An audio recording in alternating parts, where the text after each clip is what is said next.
Hi, and welcome to RADTV. I'm your host, Noah Detzer, and tonight I'm joined by two guests, two recently elected city councilors, Dieng from Ward 7 and Brian Pine from Ward 3. Tonight we're going to be talking to these councilors, Councilor-elect in Brian's case, about what they plan to do in terms of the People's Platform and how they're going to enact those policies, the policies that RAD group members have worked together to decide about what kind of Burlington we want together, how we can forge ahead and make some real progress in the city. Before we get to that, though, I want to alert you to a couple of different events coming up. On March 24th, that's tomorrow, from 11:30 to 2, is going to be the March for Our Lives down in Montpelier. That's basically a show of support for the students, kind of basically gotten together kind of by the Parkland kids in response to the school shooting there, basically supporting students and supporting real active gun control legislation. On Thursday, March 29th, from 5 to 8 at the ACLU office in Montpelier, it's going to be the Central Vermont organizing meeting for RAD, and followed by a phone bank for the $15 an hour minimum wage. RAD wanted me to also mention that there's going to be food there, so it'll be a good time. Finally, on April 5th, from 5 to 7, there's going to be a large public hearing in Montpelier for the $15 an hour minimum wage. If you have a story about the minimum wage, or you want to come and see this actually take place, this discussion take place, please feel free to join everyone. Again, it's a large public hearing, and we want to make sure to hear from you. Over the course of the show, if you feel like chiming in, if you hear something that makes you interested or engaged in the conversation and want to be a part of it, please call the number 862-3966. Once again, that's 862-3966. As I mentioned before, tonight I'm joined by Brian Pine from Ward 3 and Dieng from Ward 7. Thanks for joining us, guys. Thanks for having us. Yeah. So Brian and Ali were received the RAD endorsement back a couple of months ago and went on to win in their respective races in Wards 3 and Ward 7. Tonight we're going to be talking again, like I said, about the People's Platform, and so let's just jump into it. What parts of the platform are you planning on working on together, if any, and how do you think you're going to go about enacting those policies? Would you like to start, Ali? Yeah, I will give you the... All right. So yes. I have spent most of my career and even some of my years as a political activist focused on affordable housing, tenants' rights, and issues that affect people in their basically their home. And so the campaign has a platform item called Just and Livable Housing, and I was really excited to see that on this platform, and look forward to working with Rights and Democracy members to develop a sort of an action plan and then convene people and hopefully build political support for some items. I don't know exactly what those are right now. I've heard different ideas thrown out, and I think it's going to be an exciting time to engage people in that conversation and dig in a little bit to the content of that subject. So that's one area where I plan to really spend some time on. Another is, it's called Energy Democracy, and this fits well with my personal experience after sort of moving from a housing-focused occupation to a place where we do energy justice and housing, and that's through Vermont Energy Investment Corporation. So a lot of my work in other states, actually, because Vermont does a really good job and doesn't need me as much, but as a consultant for the organization, I work with other communities to develop approaches that extend both energy efficiency and renewables to people who are often left out. And one of the issues there is, as more and more people move to renewable energy, there will be fewer customers paying for the cost of delivering electricity, and unfortunately that will fall, as usual, will fall disproportionately on low-income people. And so we need to really be focused on how to expand low-income access to solar, because without that, they get stuck paying the bills, and the bills will only go up over time, and that's something we need to really work hard to prevent. The third item, since it was sort of the question was what three would you like to focus on, is all of them are great, but the other one that really appeals to me is participatory governance. I think that somewhere over 100 people in Burlington, I think it's 115, serve on boards and commissions. And there are some that still have openings there. And that's one great way for citizens to get more engaged and more involved in the community. And our city departments, I think, benefit greatly from having citizens, everyday people who aren't necessarily professionals in a certain area, but bring the perspective of again, everyday people, working people often. And we need to make that process a little more open and transparent and not so difficult for people to get on commissions. We need to make that an easier process. Yeah, absolutely. Did you want to chime in? Yeah, thank you. And I mean, I think I will start by saying thank you to all the voters that showed up strongly during town meeting days across the city. I think that was impressive, that was incredible, and we all showed up strong to make sure that our voices are being heard and also respected. Thank you again, Ward 7ers, for electing me again for your councilor, and I will love you. I love you forever. Thank you. So I think for your specific question, I think it is important for me as a board member also for at Rise for Democracy and also serving in the C3 board, so and also working in the Burlington School District. I think it is important for me to focus on funding education. You know, already through my work at the Burlington School District, just our conversation coming here, basically it is important for Vermonters, for also Burlingtonians, to kind of get some type of tax break, because we cannot continue on just raising taxes over and over and over to fund education. There are so many $1 billion out there. And I think the most important thing that I will be working on is to extend the partnership that between the city and also the Burlington School District to work together to make sure that we will alleviate tax burden to the resident of this great city. I think that's something that I'm really passionate about and that I will be working on to starting on June 2nd. The second thing, as we all know, climate change is real. Climate change is real. It is coming and it is affecting many communities outside Burlington. I think I'm really interested in making sure that our practices, our policies will reflect in making sure we will combat it. So I think education funding and also participating government as a new city council and also as a new American, I think I brought up new people to now serving. So people who never voted in the past voted for the first time for me. People who, and now what I will be focusing on is making sure that the people who like me, who elect me, will be also able to serve in different capacities.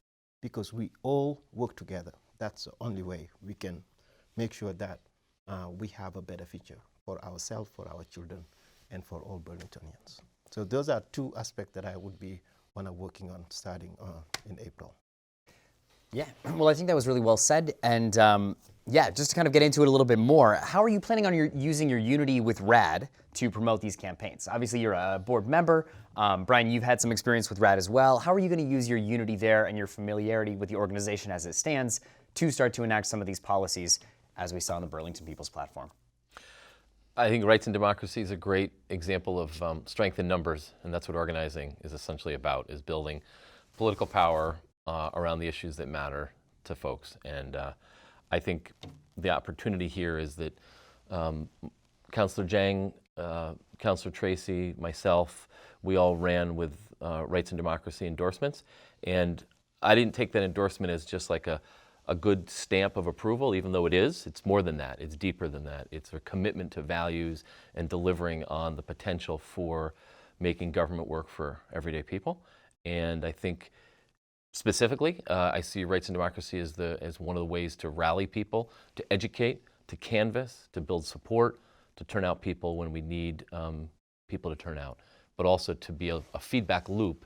So rather than me just looking to RAD as a place to sort of call them up and say, hey, turn out 10 people to this hearing, it's really, this is an idea that's out there, or what ideas do you all have? So engaging in that way on a regular basis. Mm-hmm. Yep. So I see that RAD is definitely a platform, a strong platform, and it is getting more and more respect across Vermont and also New Hampshire. So I always take the time to make sure when I have the time, to come to the meetings. And also I think it is important because RAD actually recruited me. And our new school board member also was recruited and also endorsed by Right for Democracy. So I think it is important where I live in Burlington, like in the New North End. we need to have a stronger presence there. And I'm talking as a board member.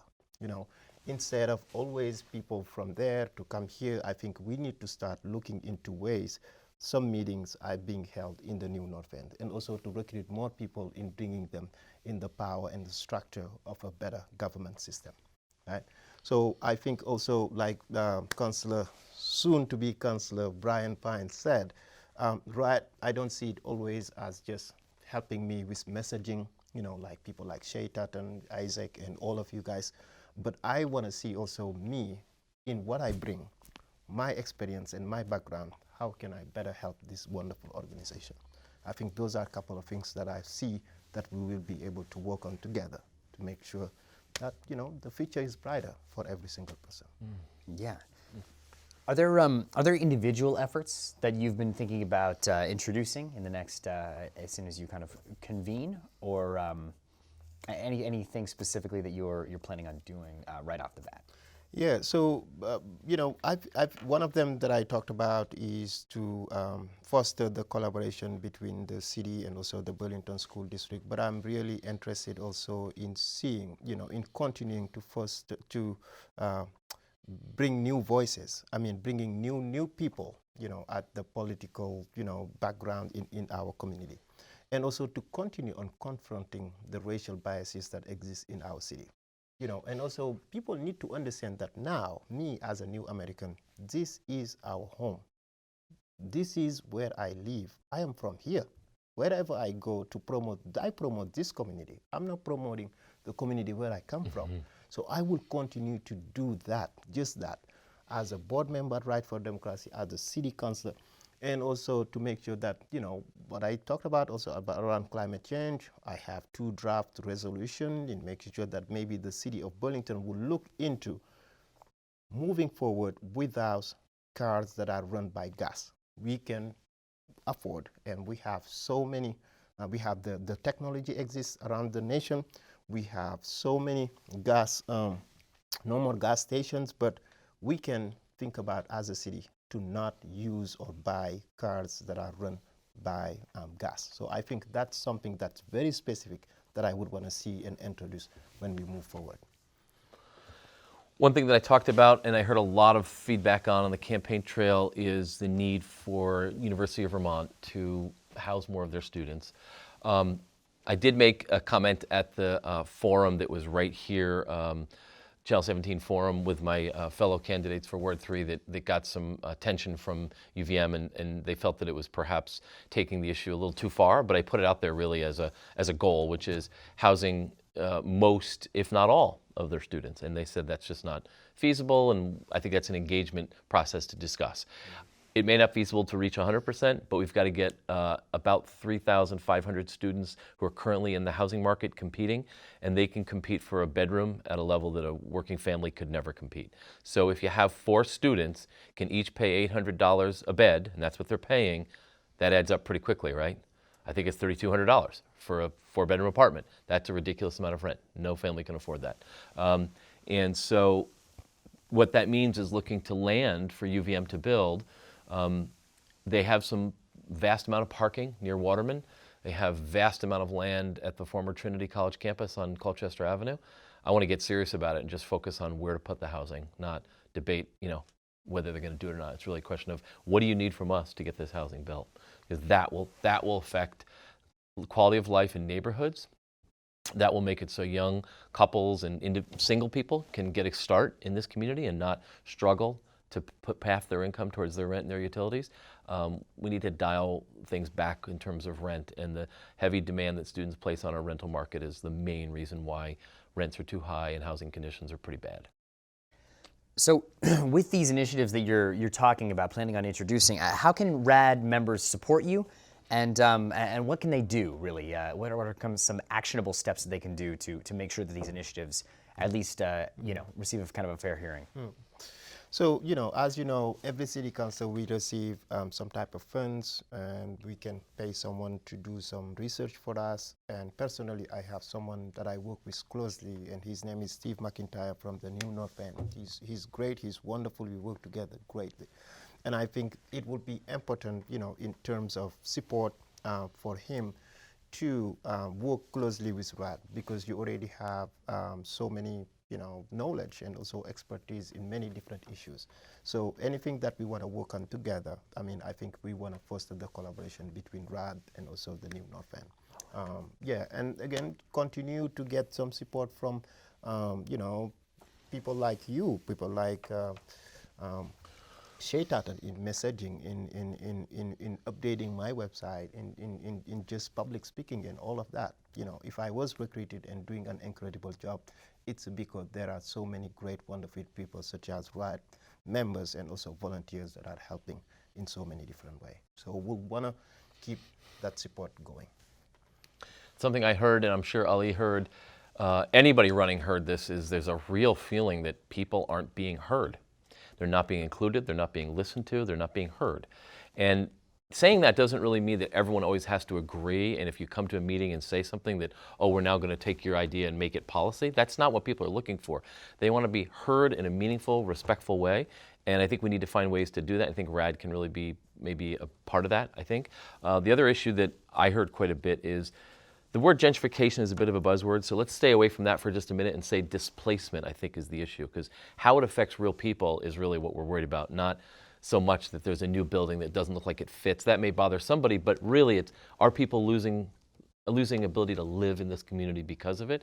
And we need to focus on that issue, and I think RAD could help. There's a struggle happening all across the country on this issue of displacing working people from neighborhoods which are seeing new buildings go up and rents continue to rise. And I think we need to have a really focused community dialogue on that and come up with some specific strategies and learn from other cities. And I do have an idea where I'd like to bring someone from a film producer from Portland who put together something called Priced Out, and it's engaged people in the communities all across the Northwest around this issue, and maybe partner together and bring that film and that filmmaker here and have a community dialogue to hopefully lead to something more concrete. Speaking of being heard, if you hear anything over the course of this discussion that you want to comment on, or if there's an issue you want to bring up to your current councilors, please don't hesitate to call in at 862-3966. Once again, that's 862-3966. At this point, we're going to move on a little bit and talk about the current city council initiatives, anything kind of already before the council, and if you agree with them, and if just kind of your thoughts on kind of the current state of affairs. Yeah, so I mean, like on the 26th, the council will be discussing the cancellation of the basing of the F-35 and also requesting a new type of plan that is more appropriate to our dense population density, such as Burlington, South Burlington, and Winooski. And I think it is important for people to know that we might not be affected directly by the noise of the F-35, but everything that we're doing here, the voters of Burlington showed up strong and voted 55% to saying, no, we don't need this. I think it is important for Burlingtonians to keep on having this discussion. We voted, the vote passed, but at the same time, I think it's imperative for people to show up on Monday to raise their voices again. Because there is one resolution that has been introduced. I don't want to talk about the details about what I want to do, but definitely I don't think it is strong enough in responding to what the people of Burlington voted for. So I think the more people to show up, to raise their voice, to make sure that what they voted for is actually reflecting on any resolution going to the National Guard or to our congressional delegation. So one of them is that. And the second one is, as you know, there are these conversations around the park in downtown. So there are so many trees, that are over 30 trees that will be cut. And I think people also need to show up again, because it's an opportunity to talk to all the councilors in one spot. So come on, show up, raise your voice, raise your concern, so that it's being heard and also respected. Councilor Dieng just hit on the issues that I was going to mention as well, and I think I have to admit I'm not entirely certain that the resolution that just passed around the Church Street Marketplace mural is strong enough, and maybe if I'm not sure about that approach, but I think we need to do something as a community, because public art needs to unify and celebrate the entire community. And if we have a piece of public art that is clearly not doing that and leaves people out and makes people feel left out, then it's not serving the purpose of public art. So I think that's, as a community, we need to figure that out. And so that's an initiative the council has taken. I know Councilor Dieng didn't support the resolution for other reasons, but that's something that I think, I'm glad at least the council moved down the path of looking at that. I'm not sure what the outcome will be. Something the council will be dealing with pretty soon is the whether or not for the city to exercise its right in the transaction of Burlington Telecom to what's called a carried interest, which is just a fancy way of saying, shall the citizens through its city government own a piece of this new entity, or should we just get out entirely? And I personally think there's benefits to staying in it, and I think we should exercise that option. And I'll be advocating for that, and I think that's something that, as a value, I think we should hold on to what the citizens of Burlington helped create so that we can reap some benefit and maybe down the road have another opportunity, another bite at that apple. Okay. Did you want to comment on Yep. So I think Mr. Brian raised three different wonderful issues, and one of them is the mural in downtown. So for those of you who haven't had a chance to listen to the Vermont edition yesterday with Jane Linton, the mayor, and a professor at Dartmouth College, and I think we had a wonderful discussion there about the specific mural. But now, I do understand, and I also do respect the process of the council. Yes, when that vote was introduced to create a 7-member task force, I did not vote for it, because to me it is imperative before we do anything. We know anything that is legal or illegal in taking it down, changing it, but we did not get there.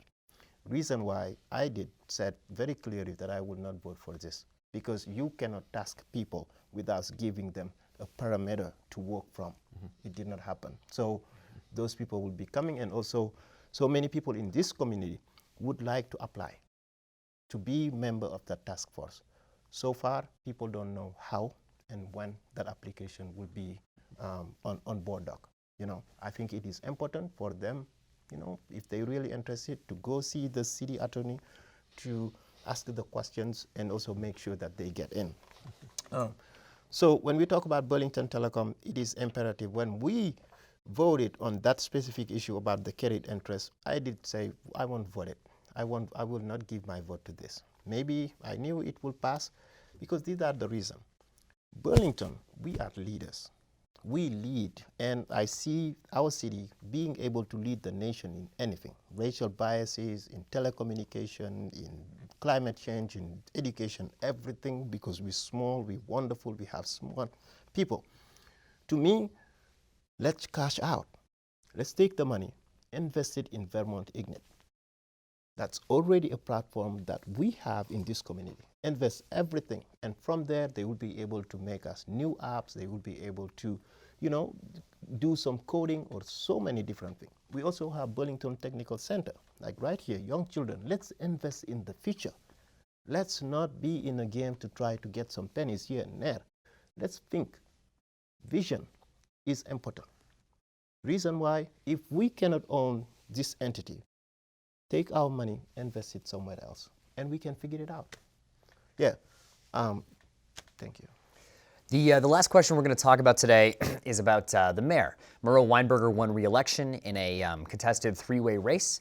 And at this point, over the course of, as soon as you're officially sworn in, Brian, and as the council meets, how do you plan on working with him? And are there any plans that you could see that he's kind of already proposed that might align with the Burlington People's Platform as decided by the people of Burlington kind of through RAD? I've known Murrow for 15 years, way before he became mayor. And I have a good relationship with him. I respect him. He's a smart person who's very committed, very dedicated to Burlington, and we won't agree on everything. And I just met with him today and shared with him that I will support him when I support him, and I will be I'll be vocal when I don't. And I'll do it in a respectful way, but I think that's what we're elected to do. I believe that his interest in expanding the Burlington Housing Trust Fund is genuine, because I've been discussing it with him since he became mayor, when I was still at CEDO. And he is, I believe, would like to find a way to significantly increase the amount of funding to the Burlington Housing Trust Fund, which is part of the housing platform. So I think there's probably common ground to be found on a number of the RAD priorities. I look forward to working with RAD to bring to build that consensus with the mayor and with the other councilors.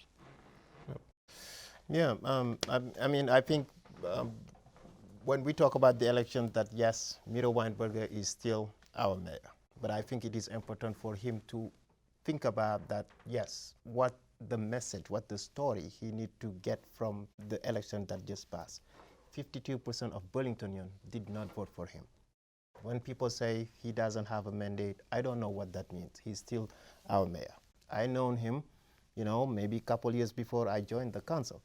But I do believe that it would be imperative, if I am the mayor of this city, I would want to work with the city councilors individually, not because of the party where they come from or what they believe in.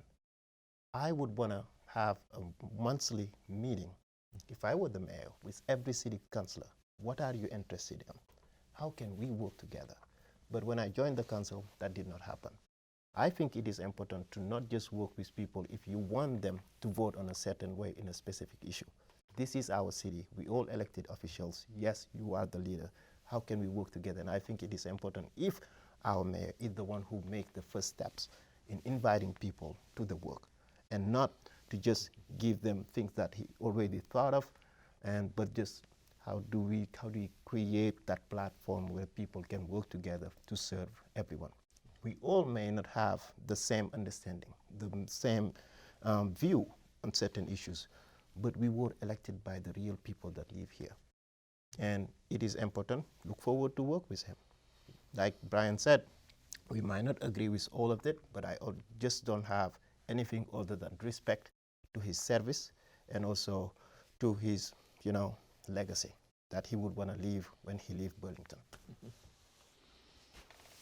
Yeah, well, I think that about covers it. I mean, as much as we can get to in about a half an hour. Obviously, there's a lot more issues that we have, but over the course of this discussion, I think it's been really interesting to see not only how we plan to enact different facets of the People's Platform, but also just in general, kind of thoughts before going into the next session here. Do you have any closing thoughts about about what we've been talking about? Yeah, I think it's just really important to remember that when issues come up that speak to people's values, they're sort of what motivates them, what makes them excited, that having conversation is good, but conversation is just the beginning. We need to get people to move, to act, and show up and volunteer and play an active role.